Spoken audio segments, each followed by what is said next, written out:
Good afternoon, everyone. How are you guys doing today?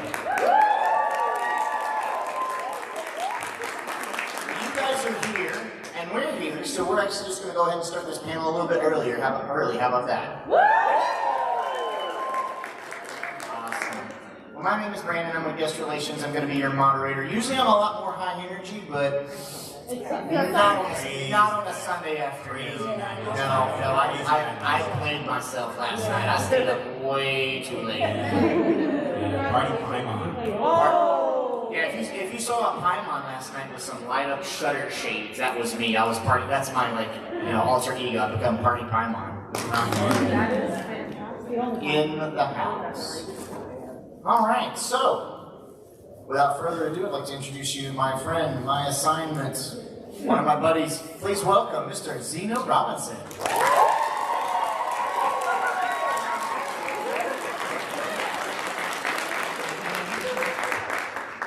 Hello. I don't know what else to say. Hello for all who know me here. If you do not know me, I'm Zeno Robinson. I'm an actor.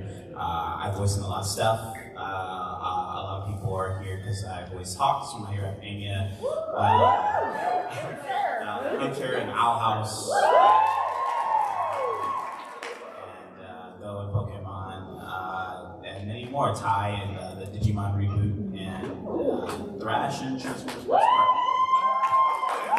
Sparkmans. Yeah, I love that. And there's a lot of other stuff, but that's the most recent stuff. Okay. Was I supposed to do something? Was I supposed to prepare something? No, this is a Q&A. This is a Q&A? This is where the audience takes part. Yeah. I will shut up. We were gonna start up with just a second. I actually had a couple questions for you, if you don't mind. Yeah, sure. I thought with a couple questions. Now, one of the ones I wanted to know, one of the big things, I don't know if you guys saw this or not, we had like a big Dragon Ball Z movie premiere. Oh yeah, I saw that. Yeah, me too. And we had Zeno and Alex dressed up like absolutely awesome.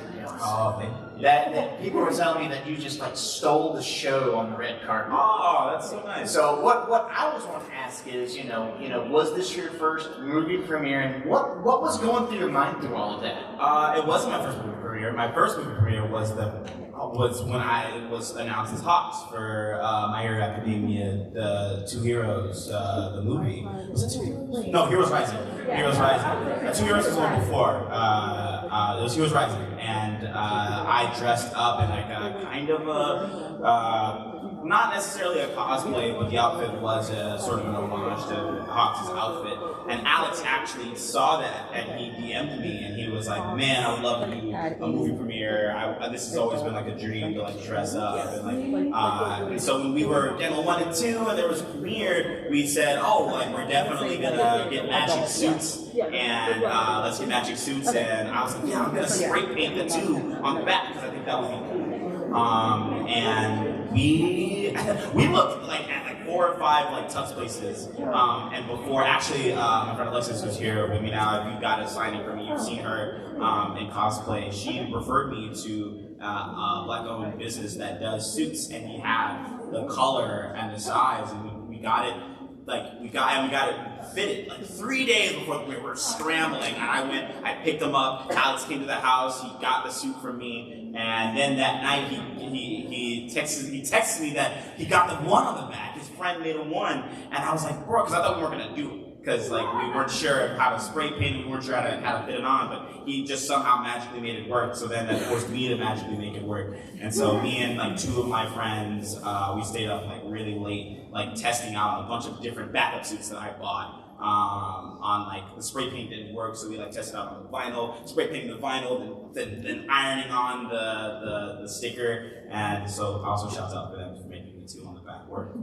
But yeah, it wasn't my first movie premiere. It's my 3rd at that time. I had done 2 My Hero ones, but that was my first Dragon Ball one. And the carpet was orange, the Crunchyroll one. Nice. And it was really, really cool. It was at the Academy of the Motion Picture Academy Museum, which I love that museum. So doing a movie premiere there and in that theater was also just a really cool experience. So yeah. Awesome. Thank you so much. Yeah. Okay. Well, looks like we've got ourselves a nice line of questions for you, so let's go ahead and get started. Take it away. Julian. I know it's good. Yeah. Can you talk about your experience recording for Shaman King on Netflix? Yeah, I can.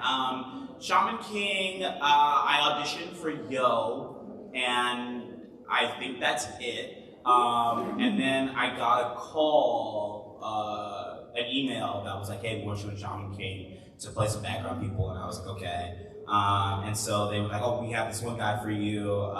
He's like in this little puppet thing. And so I looked him up. I Googled him while I was in the session just to make sure, because he had a little puppet mask. I wanted to know if there was anything behind that. And he kind of looked like this kind of wiry old guy. So that's kind of where the Brocken voice came from. And I used the J as a reference. And then they had me play one of the X-Laws. And he was like this blonde, rugged-looking guy.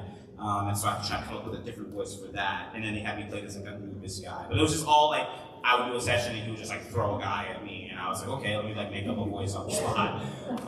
But it was cool because I loved Shaman King as a kid, so. Yeah, it's funny that you auditioned for Yo, because when I was reading the manga, at the time, this was before the first batch came out, I thought you were going to be one of the voices for Yo, and then when it finally came out and it was Abby, I'm like, oh, they decided to make him sound closer to the Japanese because Yo is voiced by a female. Yeah, I heard they were trying to, they pulled a lot of people back from, they got a lot of people back from the original show, the original 4Kids dub, but I think the voices who changed in Japan, they also changed in English, and made it closer to the J as far as a woman being the voice of the Yeah.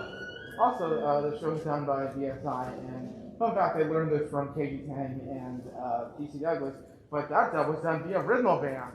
Yeah, yep. Mm-hmm. Yep, Rhythm Band. Hello. Hello. Hi. I have two questions. One of them is serious, the other one's going to be more fun. Okay. First one, the serious one.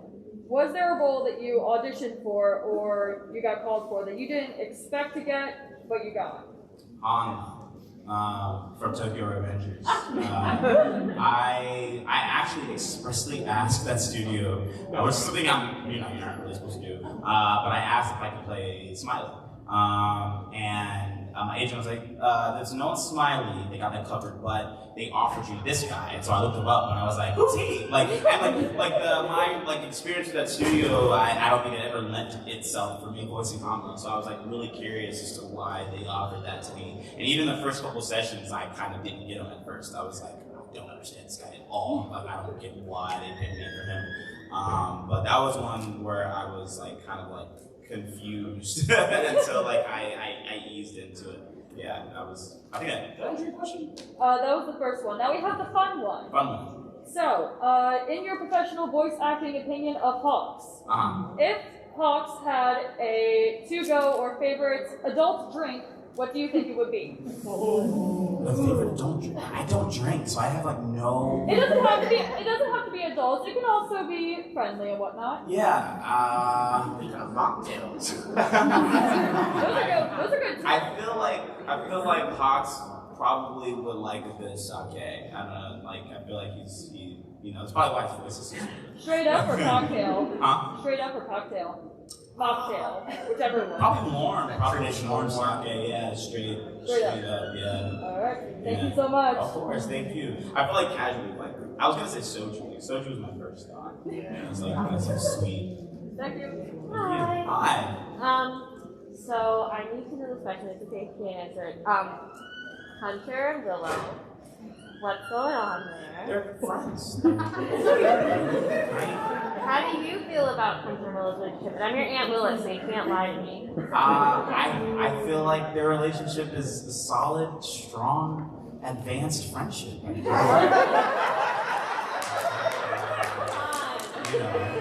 I gonna cry in this last episode? Probably. I love your work. Thank you for being here for Hunter. Thank you so much. Thank you. Still yourself. Hello. Hi. I want to start off by saying thank you so much because I've worked this entire pandemic as a registered nurse. So We love you. I do patient registration, so we love you. Yeah, so unfortunately I worked with a lot of people who were on ventilators when COVID, so. I'm so sorry. It's alright. I honestly think Fox and your voice acting altogether got me through a lot of late night shifts. I would watch you on my breaks. I think during the pandemic was a tough time, and you all really are the real heroes, medical people working, just trying to help save lives, and especially dealing with that kind of trauma on a daily basis. I think I've had 1 or 10 existential crises during the pandemic, and working, and the pandemic was the busiest I had ever been with remote recording.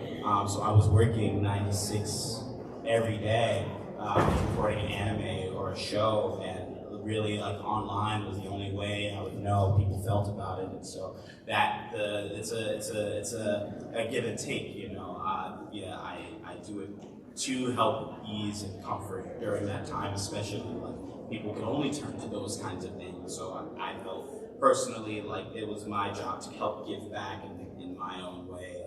I have to make sure this is as solid as possible for the people who use this for comfort. So I will say you did an amazing job. Thank you. Thank That you. actually leads into my question. Pre and post pandemic, what would you wish would come back versus what would you wish would kind of stay the same post pandemic with voice acting? Yeah, I wish, bless you, quote unquote post pandemic, right? I wish group records were more of a thing. I know they were a lot pre-pandemic, but I haven't done one since the pandemic was over. I always say because we're not really out of it. We're not really out of it. Capitalism has just decided that we are for some reason.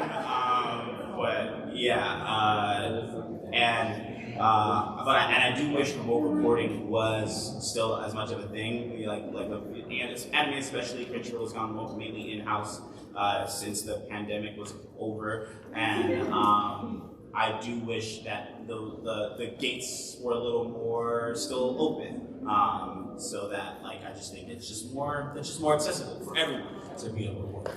That's my wish. Thank you so much. Thank you. Appreciate you. Thank you. Thank you for what you do. I just had a couple questions. First, what was it like working on Ben 10 Ultimate Alien Force? I was 14 or 15 years old. I remember that. And it was my first ever voice acting job ever. I got to meet the illustrious late Dwayne McDuffie, who is an incredible writer. He created Milestone Comics. That's where Static comes from. Iconic Rocket, a pioneer in comic book writing and television cartoon writing. And that was an example of a group record. It was my first group record, and it was just legends. It was Yuri Lowenthal, Ashley Johnson, Kevin Michael Richardson, Greg Sipes, D. Bradley Baker, and then me.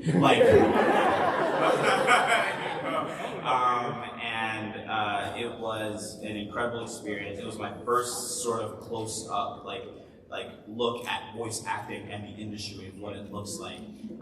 And during breaks, I would get to talk with everybody, and that's where I learned Yuri was Sasuke, because I was watching Naruto at the time. I just started getting into anime, and I was like, oh, I'm Sasuke.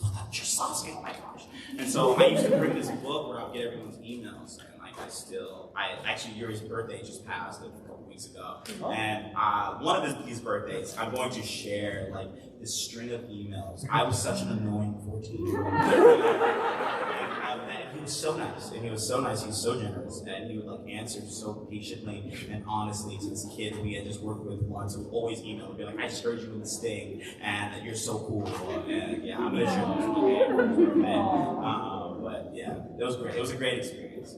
Nice. And then follow-up question, what was your favorite episode to work on as Alan? My favorite episode was Plumber's Helpers. It was the episode where Ben pretended to be a villain. Oh, Above and Beyond, yeah. Yeah, Above and Beyond, yeah, that one. The Plumber's Helpers, yeah. And that was, and then every plumber, kid had to kind of step into their own and kind of face Ben.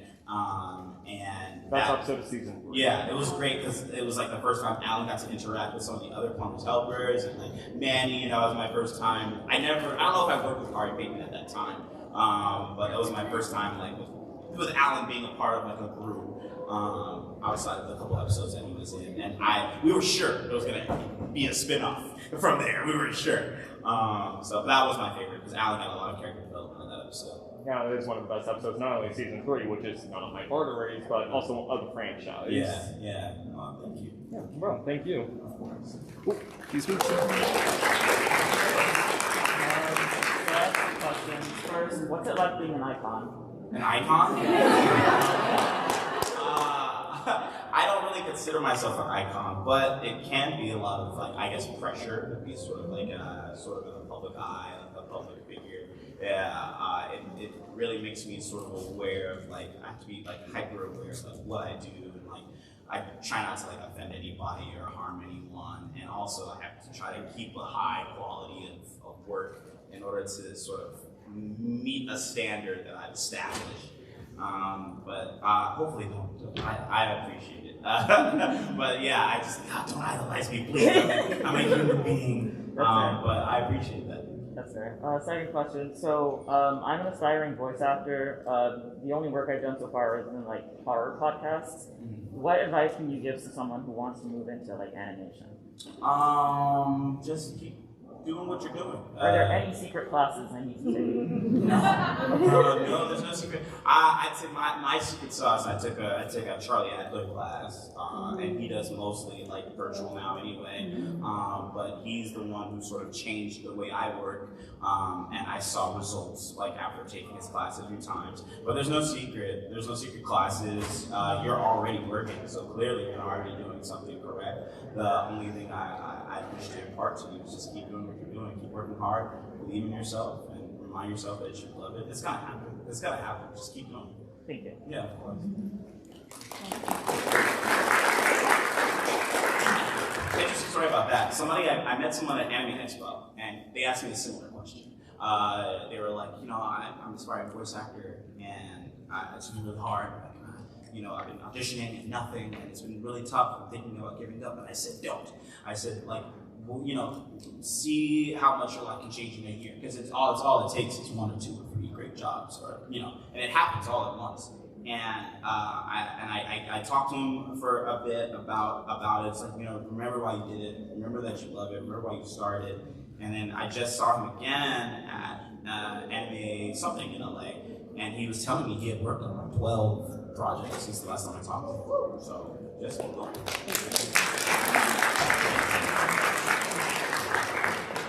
What's up, Dipper?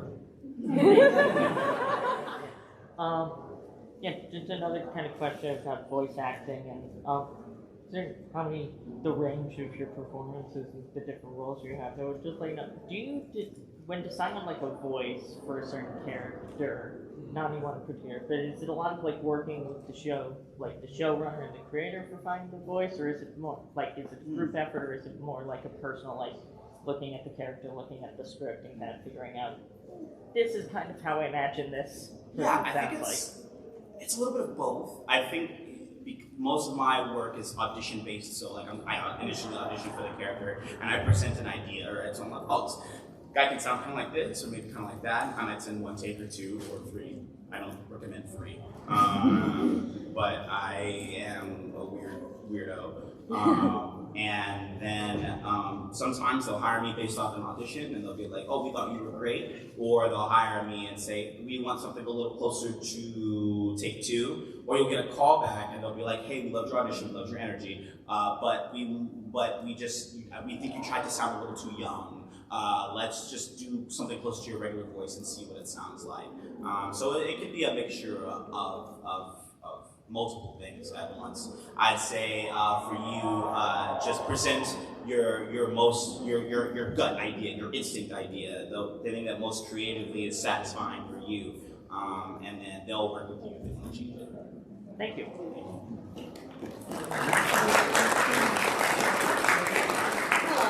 I have a question about Hunter. Yeah. What do you think Hunter's first day at Hexside would be like? What I think is what? First day at Hexside. He'd probably be very nervous to talk to other kids his age. He's not used to it. I mean, he's got, Willow, and he's got, you know, Luz and all of his, you know, his friends now, but they're more people he's comfortable with. So like talking to strangers, I think is going to be something new for him. And he's going to try to cover it by trying to, like, he's going to do too much in order to try to fit in. But I think he'll be really excited to learn about magic and like wild magic under a safer, more regulated experience. Thank you.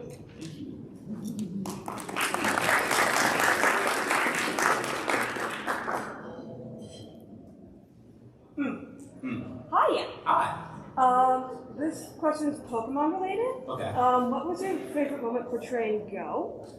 My favorite moment, I really like when Go has heart-to-heart with his Pokemon. Like, I love when he had the heart-to-heart with Sobble, or whatever the second form of Sobble was. Drizzile. Yeah, Drizzile. He was like telling Drizzile, like, I relate to you this way, so it's okay that you're this way, because I was like that too. And yeah, that scene with Drizzile is probably my favorite so far. And what was your favorite Pokemon? Bulab. Yeah, I love Bulab.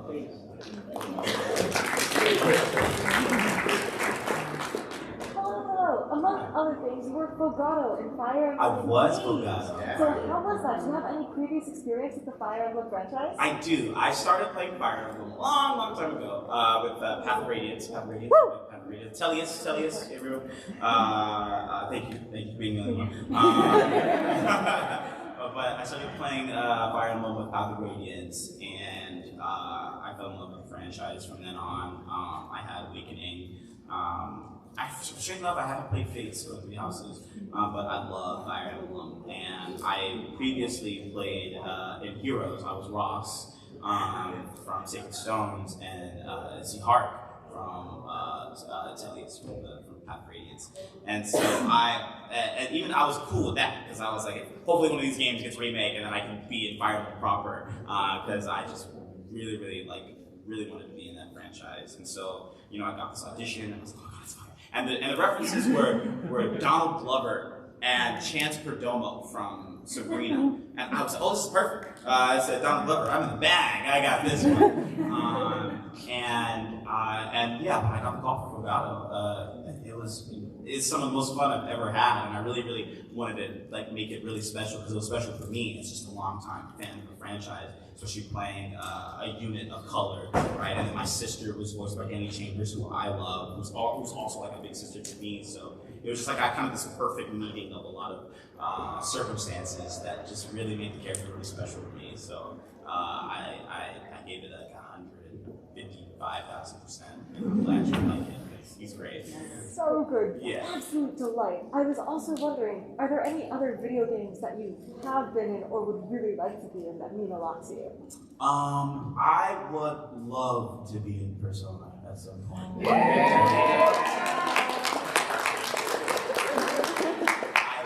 Persona is like one of my favorite like franchises ever, and I would love to play a black, like kind of like Fogado, like a black guy in Persona at some point. That is like my biggest one. I think I just really would love to play Persona at some point. And Apex Legends, I would love to play on those games. Yeah. Thank you so much. Thank you. Still waiting for genealogy. Someday. We got you to scream Engage, and now we need you to scream Persona. Hello. Hi. So, seeing from where we first met Hawks to where he is now, what have you enjoyed about his character development? And is there something you want to see from him that we haven't seen yet? Something I've really enjoyed about his character development is he's kind of sort of had this like laid back sort of, you know, devil-may-care attitude about the world and his place in it. Up until this recent season, where I don't want to spoil it for anybody who's not caught up, but he sort of reaffirms where he stands as far as, you know, his relationship with heroes and villains and his place in the world. And so he kind of comes to this realization, especially reflecting on his life, so up to this point. And I really like that he's sort of kind of putting a line in the sand and like making a stand on where he is. I would love I would love to see him have a rematch with Dobby. Yes. At some point. If they don't get to it, hopefully if it'll ever happen, right? But I would love to see him just kind of get his lick back from Dobby, especially because it's that's his weakness. Just kind of seeing him overcome something that he usually wouldn't win against. I think would be really cool. And like be like a representation of his strength and his wit, and yeah. So that's what I'd like to say. Thank you. Oh, thank you.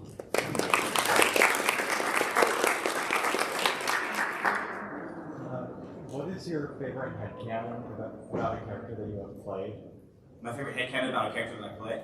Is it about Skate the Infinity? Yeah. So my headcanon is Oka was a famous S skater. Yeah. Like he was like a top S skater, and he just got injured really bad and quit, right? But he was like a 4-time champion S skater, and that's why he doesn't tell. That's why he knows what kind of advice to give Reki, because he's like, "Don't worry, I've been here," But he's like this just pro skater, like the world had just no one's seen anything like him before and after. And in this new season, we'll get his little Kakashi Gaiden arc where we see just how good he is, and why it fell apart and he had to open up the skate shop instead.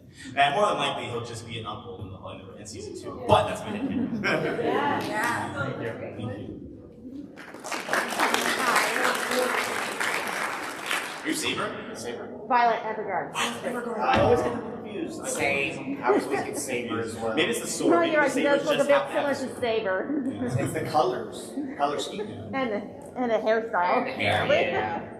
Anyway, I had to ask him about what was his most difficult anime role? Technically Hanma, because it was hard to pin down a voice, but I will say my most difficult was they cast me as this one-off guy in Burn the Witch, Roy B. Dipper, and that's just not in my wheelhouse. My voice just doesn't get as low as I think that character deserves, so I had a hard time liking my work. Like, they were cool with it, but I was like, this should be Bill Butts, or this should be like someone not me. And so I think that probably for me is like my hardest. Yeah, you did a good job in this role. Huh? You did a good job in that role. Oh, thank you. You're welcome. And it's always important for voice actors to take the challenge. Yeah, no, and I love a challenge, right? But sometimes there's roles where just I'm just not good. If I want to honor the artistic integrity of this project, it should be somebody else. Well, I love a good challenge. Like, Han was a good challenge, right? I can do Han. That guy, I was like, come on. Let's be real. Be for real right now. But thank you. But you just gotta try your best. Try my best. And I did. I tried my best and it worked out. Thank you.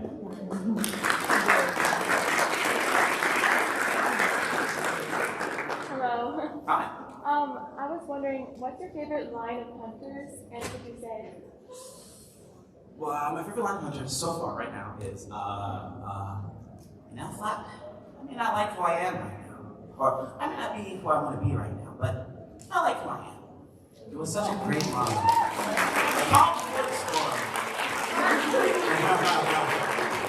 I was like, oh God, you shouldn't have said that. Bad news immediately follows what happened.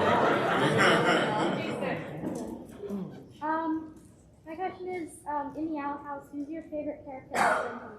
Who's my favorite what? Character other than Hunter. My favorite character other than Hunter, I will say, is I like Gus a lot. Yeah. He's really cool, he's really stylish, his illusion magic is awesome. Gus is my favorite. My other favorite. Thank you. Hello. Okay, so first of all, the line is, you know what? I might not be who I'm supposed to be, but I like who I am right now. Thank you. Well done. And have you ever had a character that, their character development in the show, changed how you voice them over time? I think Hunter was one of those people. You can hear it, I think, in the show. When Hunter first arrived as the Golden Guard, he had more a deeper voice. He sounded a little less goofy, a little less nerdy, a little less vulnerable. He sounded a little more cool. He had a little more of an edge to him. I didn't know he had the gap in his teeth And so when we revealed that, I was like, oh, well, that's going to change how I voice the character because that has to be accounted for. So then from those episodes on, I started like doing the voice with kind of the gap. And then I think kind of somewhere after Hollow Mind, when he started changing just as a character, his voice kind of brightened and got a little lighter and got a little more of his like awkward side. And so he kind of sounds a little differently, I think, now than when he started. Because I started with this idea, oh, he's this bad boy. He's, you know, he's really the gangster part of his you know, like, and I was like, oh, he's just a nerd. Like, he's just a socially awkward yeah, with a lot of trauma.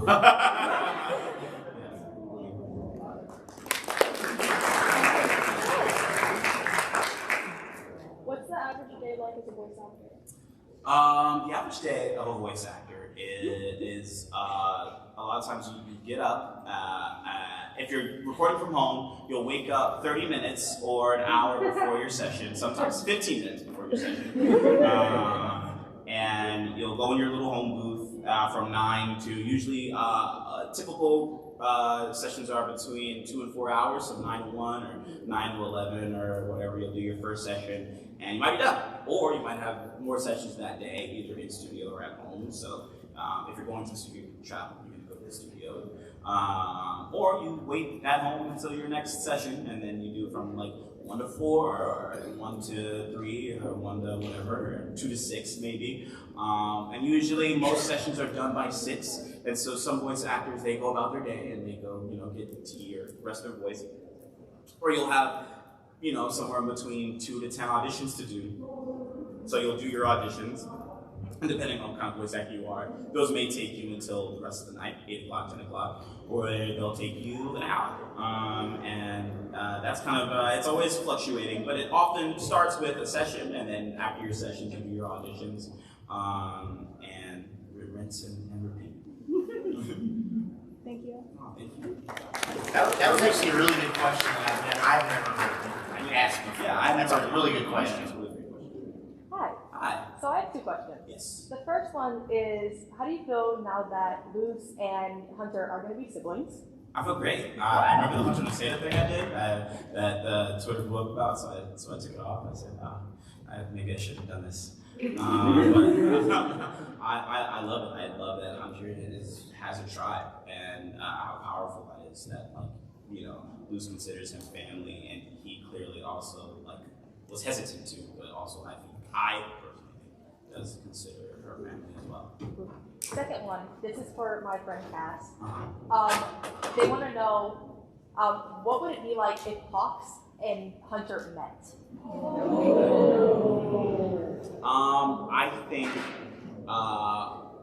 I think it will be a really interesting meeting because they're both sort of similar in a lot of ways. I think Hunter would be really reminded of Flapjack and Hawks and the Red Wings and really admire that. And I think Hawks would kind of act as a mentor figure because, you know, Hawks likes bird people who are at the so like Hawks would kind of see a little bit of himself in Hunter as being someone who's been manipulated by a system or manipulated by a person or a thing, and would really kind of tell him about like being free of other people's expectations or opinions and being himself. And I think it would be a very much big brother, little brother relationship. Thank you so much.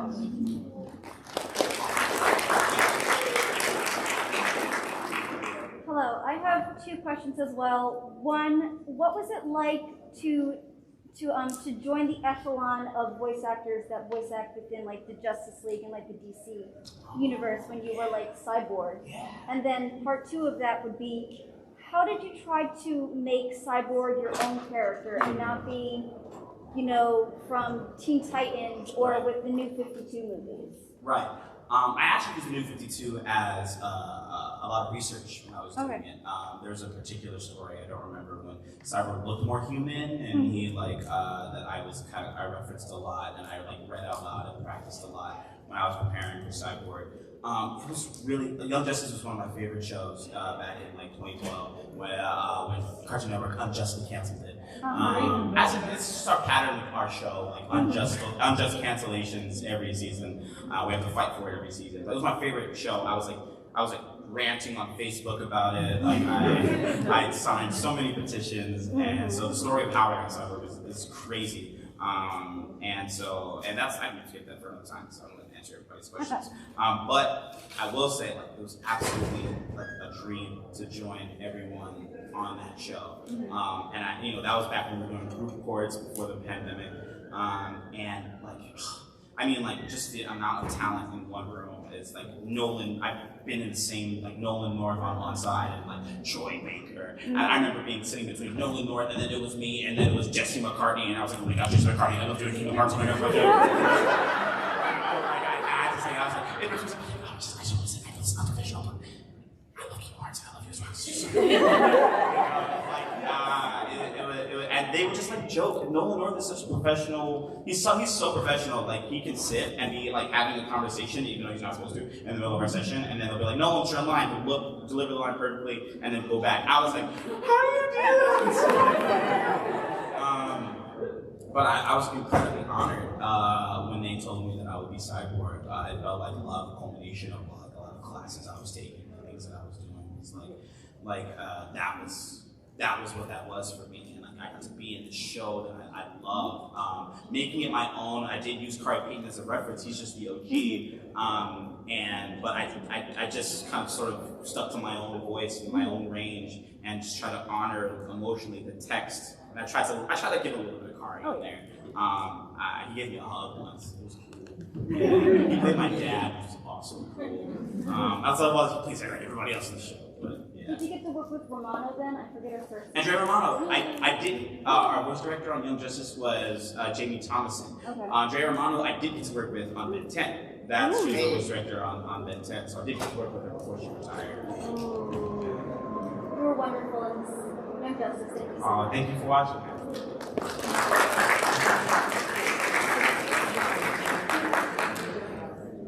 Hi. So I know sometimes when they're translating anime to dub it into English, that the script can sound really awkward or unnatural, or the way they want you to say something sounds unnatural. So what do you do when that happens? It depends on my director. Sometimes they'll be like, "This sounds weird. Can I say something else?" And they'll either say, "Yeah, what do you have in mind?" Or they'll go, "No, let's stick to the script. I'm afraid we'll get like pushback." And I'll say, "Or we can change it, and I'm sure they'll like what we do." And after a minute of fighting with the director, I'll be like, "Okay, fine, I'll do whatever you want to do." But usually I ask to change it if I personally don't like the line. And sometimes the director will call it too. They'll be like, "That sounds weird. Let's change it to this." And I'll be like, or how about we do it like this? Or sometimes if I'm like really adamant, I'll change it in the line. Like I'll be like, sometimes I like, and I have a habit of doing this. Like my brain will want to say it differently, so I'll make up some stuff, and I'll be like, "I'm sorry, that was not as it was written." Sometimes I'll have to go back and do it as written, but sometimes I'll change it on the fly too, and they're like, "That was actually better." And I'm like, "Yeah." But often I ask. That's here's what you're supposed to do, voice actors. Don't be like me. Ask to change it, and then if they don't want to, that's on them. Unfortunately, they make the last call on that. So, yeah.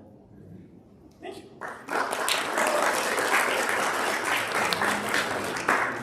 Hi.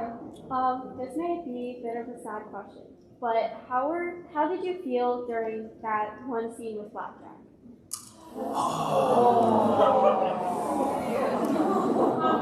Is everyone caught up? Yeah. Who's not caught up on the odds?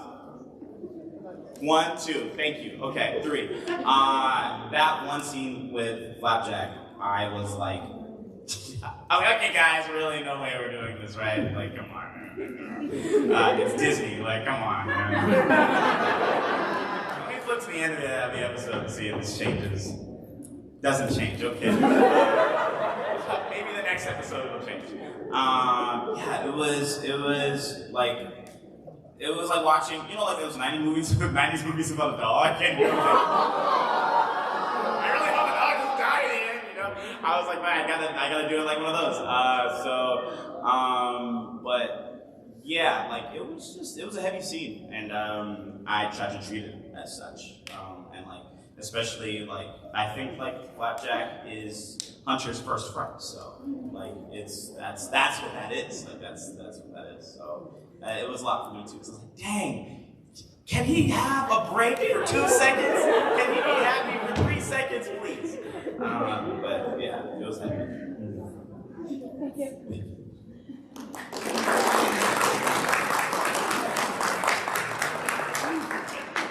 This is another Owl House question. Since the show's ending soon, do you have any favorite memories of working on it?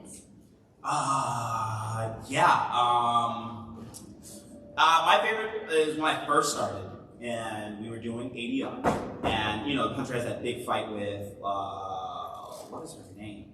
Amity. And I couldn't remember her name for this. Eclipse Lake. Huh?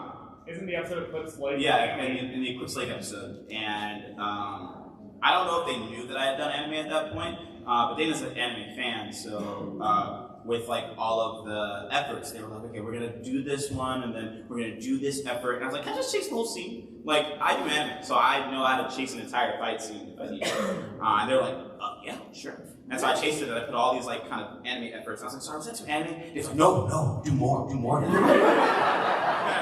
was like, oh, okay, we're anime fans. Okay, cool. Then I'll go really in, and like even like on the last episode, Dana will want she would want efforts, and she was like, I'm glad you do anime because you know exactly the kind of effort I'm looking for. I was like, oh yeah. And so I think that was like some of my favorite moments outside of like, you know, me crying, like all the dark stuff that I do, like that stuff's the most fun. But I love that was the connection that we had is like with the efforts and stuff with Hunter, is like making anime. So that's what I did. Thank you. Thank you.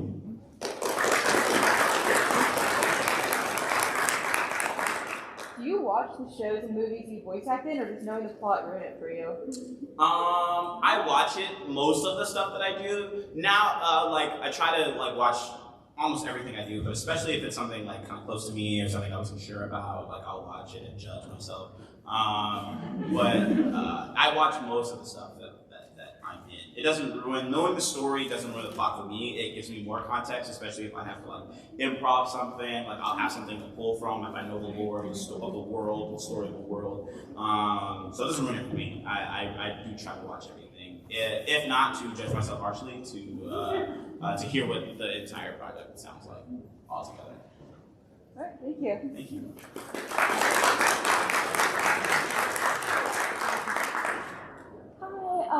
So in general, like yourself and other cast members, do you think, do you go online and keep in touch with the fandom? Like, do you follow like the fandom artwork, the fan fiction? Like, do you see the theories and all the things that we say? Yeah, I was really mad at the Owl House fandom because they guessed Hunter was a Grimwalker before the reveal. Like literally, like I would like sometimes at the end of episodes there would be spaces and I would join like Owl House spaces and listen to how everybody thought. And people were like, oh yeah, Hunter's a Grimwalker, or oh, Bellis is gonna roast Flapjack, and I was just like, oh! Why are you so smart? But yeah, I try to join fandoms, especially in the Owl House one. I troll the fandom a lot. I'm so sorry, but it's fun. And like, I love all the fan art that I see, all of the I've watched like the lo-fi videos, the fan animations, the fan art. It's all great. You know, I do it with like a lot of the fandoms, big ones, especially like My Hero is fun too. But Owl House just has such a rapid, like big, like they love the show. There's so much stuff that they always want to show me, so yes. I'm always open to it. That's awesome. Thank you. No, thank you. Hi, in My Hero, do you believe Endeavor deserves to be the #1 hero? No. It has nothing to do with like his past or anything like that. It's just like in comparison to All Might, who could like show up and like be the villain. Like, All Might would have taken care of the no move at the end of season 4, no problem. And never needed Hawks' help. And I was just like, you're supposed to be the #1 hero. This should not be this hard of a fight for you. Even in the manga, I'm like, what are you doing? Why do you have so much help? You're the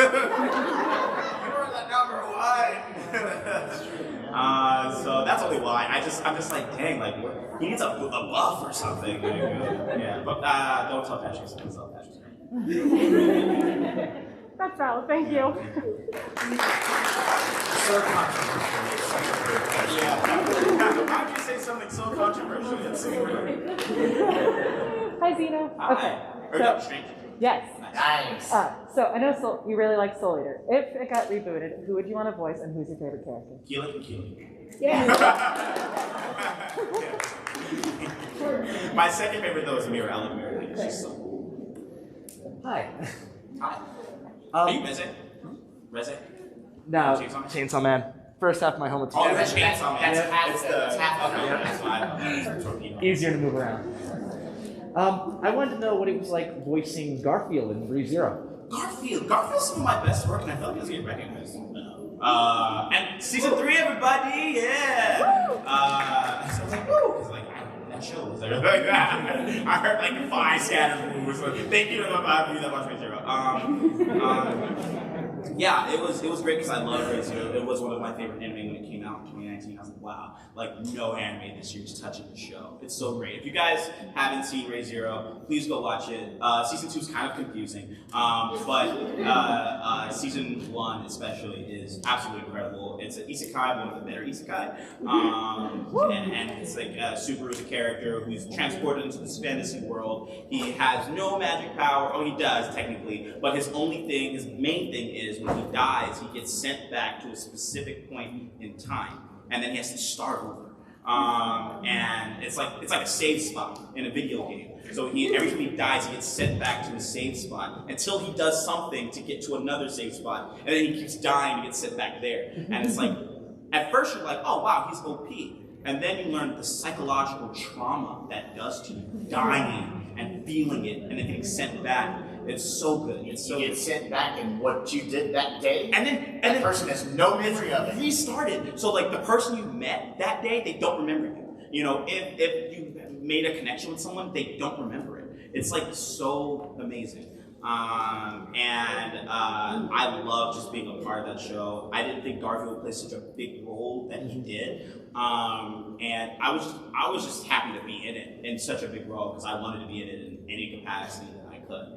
And Garfield was such a fun character to me. He had this great big fight, and I did at that time especially I didn't consider a lot of fighting stuff. So it was really a great time for me to like let loose and like the beast mode he goes into. Yeah. Freaking wreck my voice for it, but it was great, and I'm really excited that I get to do more now.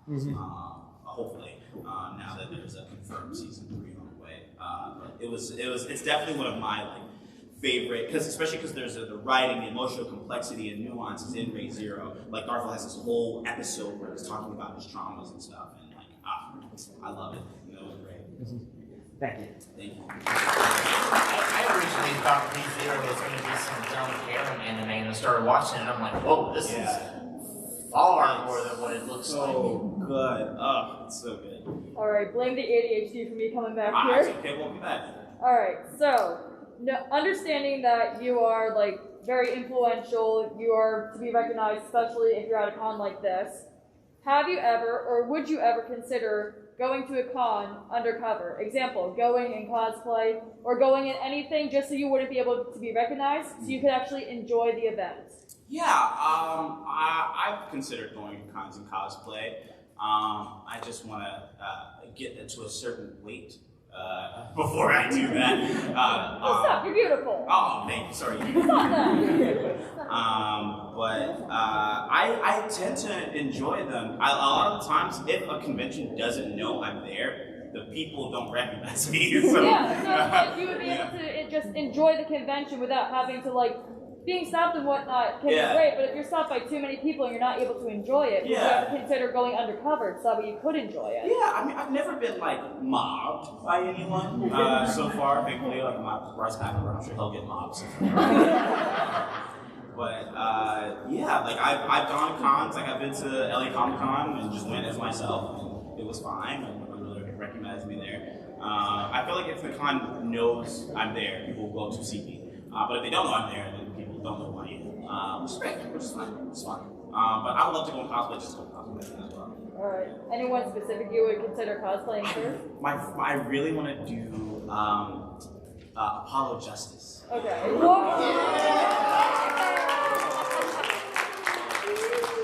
I just want to make the objection. I want to make a big objection cardboard. Worst comes to worst, if you're unable to make it like me, I couldn't make the wings yesterday. I didn't make that. Oh wow. I was one of the Hawks in the Hawk Club. Right, I remember. Yeah, I was that one. You called me.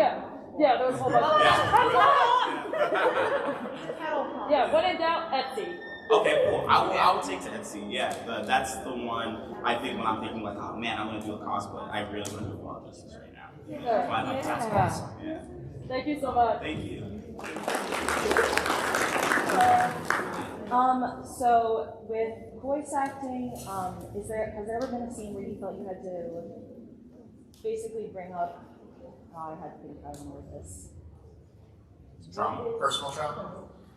Yes, but what is a scene in which you felt you had to bring yourself to such a certain point? One that pops into my head is when Griffin Gray had to bring herself to a point to voice Zula's breakdown scene at the end of Avatar Last Airbender. Has there ever been something like that? Maybe not to that extent, but yeah, you felt you had to bring yourself. I was recently working on a game, and in the game, the character I played, he was in love with me, and that person was killed, and he is holding her, and he's like, hey, like, don't go, blah, blah, blah. And, I was going through some stuff, personal stuff at that time. I had actually, someone I really cared about was no longer in my life. They're not dead, but I used that, and I was like, I used that feeling of loss. I've lost this person. Sometimes when like close people to us aren't dead and not in our lives anymore, it's even worse, because they're still alive and they're still around. They just aren't in your life anymore. And that was a place I went to for that scene. Mind me asking how you? I can't say. Oh, it's not okay. No worries. But I can't wait for you to Okay. But yeah, that was one moment where that. Thank you so much.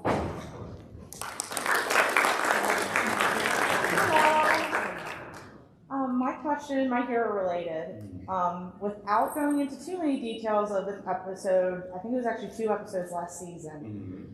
How did you mentally prepare yourself for the Twice and Dobby fight?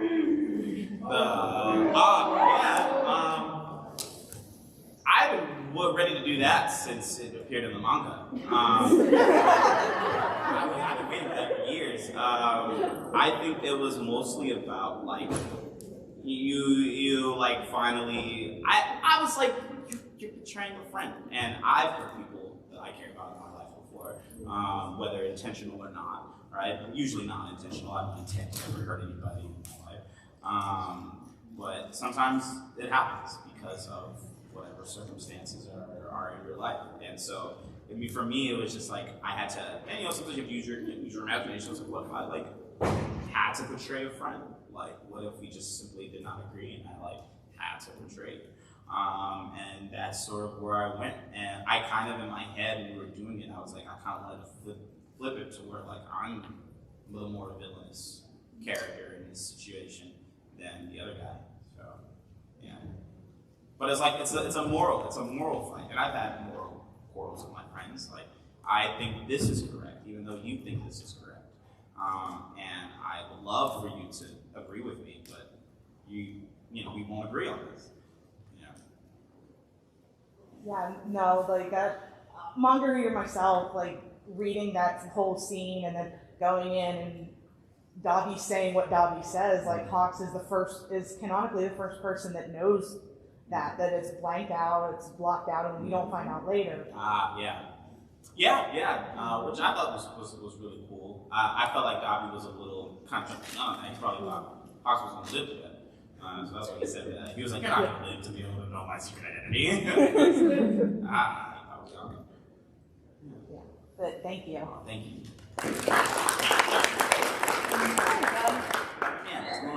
So, how do you feel about Hawks' relationship with Endeavor?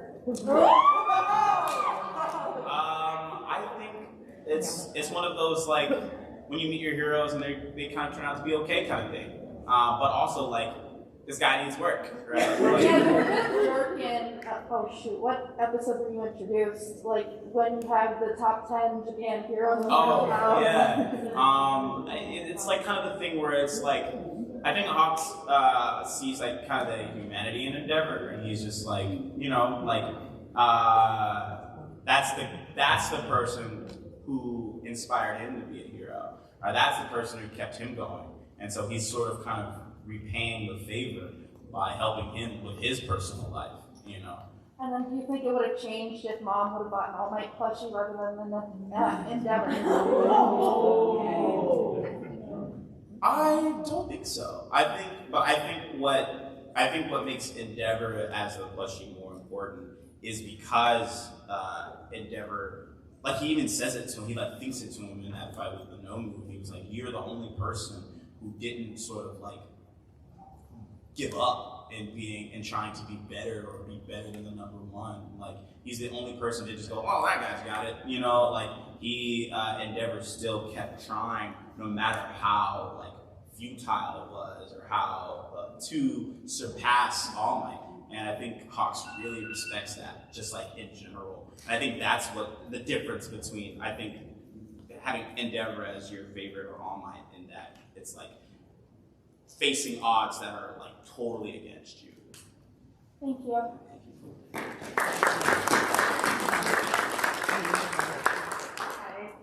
Hi. So a lot of us do connect with like different characters and stuff. But it's usually because like, personally we see a piece of them in us. Is there a particular character that you kind of like voiced over the seasons that personally, as you were growing as a person, you connected with? Yeah, I think Hunter's one of those people. I think me and Hunter have a lot in common. We're like people pleasers, right? Even if it's to our detriment.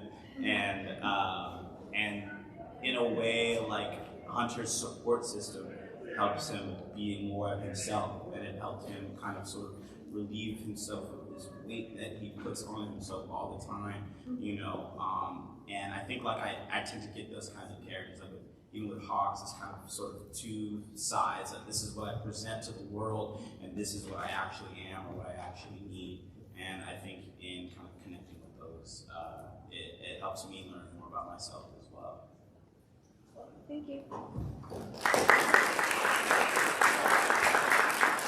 You guys have some really good questions today. Some of these are ones that I've never heard before, and I've worked with Zeno a couple times, so good job. Oh, thank you. Yeah. All right, so I do have a couple more questions that were submitted for you. Oh, okay. We're going to be talking about diversity. Let's do it. My people! All right. How can we in the fandom stay educated and vigilant about the diversity representation debates going on in the Western anime industry? That's an interesting question. I'd say just listen to the people who are in the community who experience these things.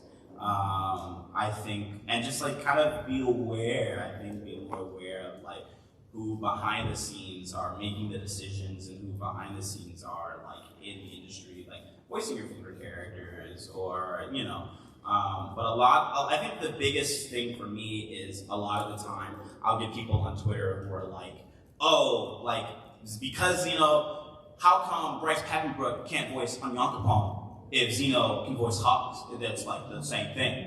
And it's like, no. It's like, it's not the same thing. I think people kind of try to do a false equivalence of like, because Zeno voices non-black anime characters, anybody can voice black anime characters, and that's not exactly true. It's more of a representation thing than it is about who can play what. I would love for somebody who could do a great black person to play a black person, but ultimately, people will see the representation behind somebody, and that people go see Bryce Papenbrook because he voices their favorite characters. Black people need somebody like that.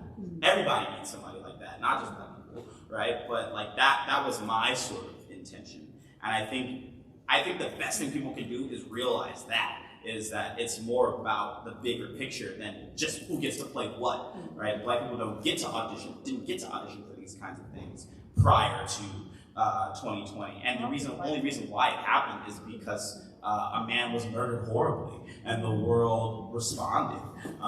It wasn't because all these casting directors had a sudden change of heart to start giving us more work. It was a man was murdered, and people kind of woke up to a lot of other smaller injustices in the industry. So the best thing I think people can do to stay educated is just to be aware and have an open mind as to why we say what we do and why we do what we do.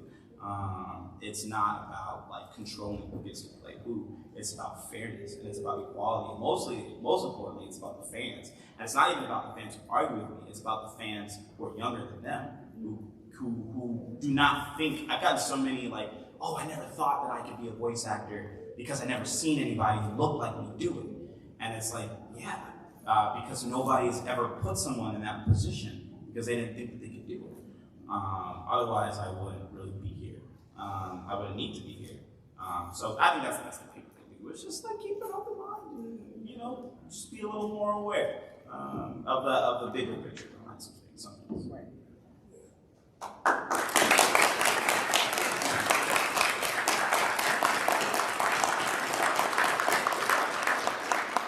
What gave you the courage to start speaking out about the representation, diversity issues in the voiceover industry, and were you ever frightened or still frightened of the repercussions? There was a very long time where I didn't say anything. Nobody said anything. It was a very silent sort of battle we fought. A lot of it fought very subtly. A lot of the times I was sending emails to casting directors just looking for work. It wasn't anything about representation or anything. I was just like, I just have to annoy this casting director because they're not gonna consider me for the part if I don't remind them that I exist. They're not gonna think that I can do it if they don't hear me do it. And even then it was hard. The only thing that gave me courage was two individuals. One, his name is Bill Butts, he's a great voice actor.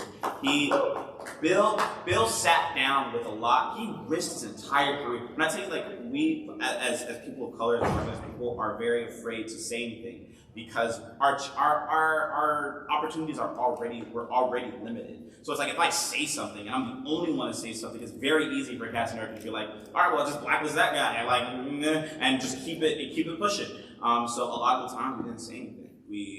Because we were more focused on the big picture, which was just, let's just get to work then. Let's just get to work and try to do our best to advocate for ourselves. But Bill Butts put his whole career on the line by sending an email to a lot of the casting directors in LA and sitting down with them and explaining to them the reality of what we faced as like black voice actors who couldn't get ahead or who were behind because they only considered us for black parts, you know. Like I wouldn't be Hawks if the conditions were still as they were 5 years ago, 6 years ago. He's light-skinned. But he's a light-skinned man. Yeah, he's light-skinned. So and who else to play but a fellow light-skinned, you know? But and then when it was funny when the Black Lives Matter movement got, you know, really big in 2020. A studio in question made a questionable tweet about like equality, and another voice actor who doesn't live out here, which is why he had the courage, because he wasn't worried about what it would do to his career. He was just like, you guys can't say that you guys are all for equality when you have this list of black voice actors that you're not using. When you just premiered an anime starring a black person who wasn't voiced by a black person. Like, you can't say that. You do not get to say that. And I think that is what gave me the courage to be like, actually guys, yeah, like I've had a lot of trouble working with you guys. You guys let other people newer than me read for roles I don't ever get to read for. And that was really what gave me the courage to speak. And then I think just kind of as my sort of role in the industry sort of became more solidified, it became easier to speak because of my position. Because I was like, okay, well, like I can now that I am where I am, it makes it easier for me to speak out on these things because I have to. Because if I don't, then kind of who will, right? And who better than someone who now has all this experience and who now, if something happens to me, right, we know what, right? Like, I'm racist, right? It's like, that's what it was, Phil. But I was inspired by two people much braver than I am, who were really the front runners in this fight. And I sort of kind of passed the baton to me when I was like starting to do more of the work, like behind the scenes.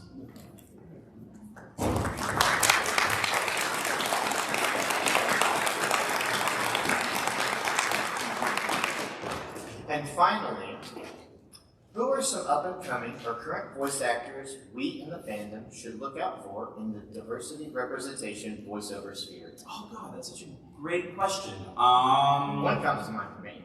Who's here? Anaris. Anaris? Yeah. I mean, I think I met her at CastingCon. Yeah, so sweet. Anaris, Agent Bethels. Yeah. Luis Bermudez, Belshaber, Rusape. Out in Texas, there is, God, what's his name? It's escaping me, but he directed me in something. He's in the Ice Blade Sorcerer will take over the world. God, I can't think of his name. It's so sad because I want to shout him out, but I can't think of his name. Who else is there? That's all I can think of right now. Justice Slocum is going to be a huge hit. If anybody plays Cookie Run, the guy who plays that one villain Cookie, everybody loves him. Like that guy's on the up and up. What was the young lady we had at Otakon? Tiana Camacho. Tiana Camacho. Yeah, everyone loves Tiana. She's great. She's in her Transformers Earthspark as well. Anjali? If anybody doesn't know who Anjali is, Anjali's about to be in the new Fake Strange Fake. Anjali, keep a lookout for them. They're freaking great. East Asian. Ryan Colt Levy, who's Denji and Chainsaw.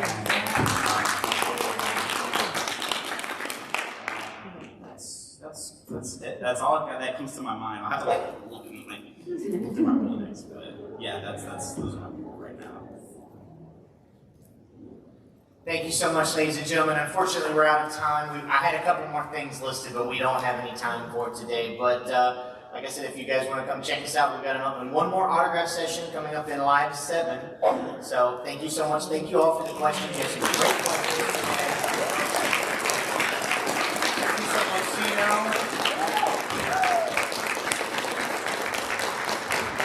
You guys have a safe and fun rest of your day here at Zenkaikon. Ben Balmaceda. That's another one.